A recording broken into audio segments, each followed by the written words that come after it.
Larunbat goizean, lege zaharren enparantza jendez gainezka egon zen.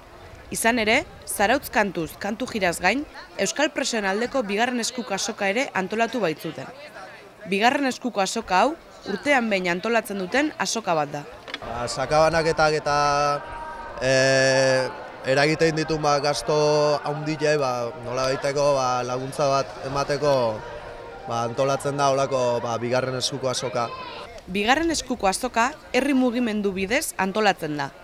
Norberak etxean soberan dituen gailu edo objektuak plazara eraman eta bertan prezio baxu bat ezartzen diote.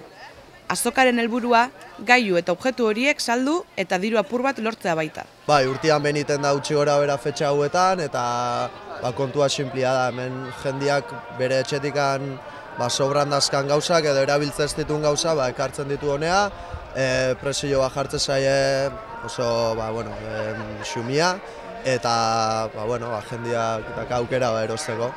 Azokak oso harrera ona izaten du herritarrengan. Jende asko hurbiltzen da euren produktuak ematera, baina are gehiago izaten dira erostera hurbiltzen direnak. Hemen boxo.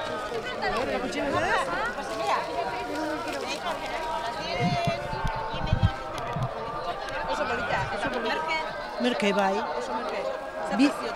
2 euro. Sorpresa, merke gila holako, baina helburua hori da diru pixka lortzea. Zenidei emateko, behien seme alabak ikusteko. Ekonomikoki dauden irabaziak eta dijoaztiz zuzenian edo etxeratentzat, edo presuen zenidentzat, edo haiei laguntzeko. Aurtengoan izandako harrera ikusita, antolatzaileak jadanik datorren urteko azoka prestatzeari ekin diote.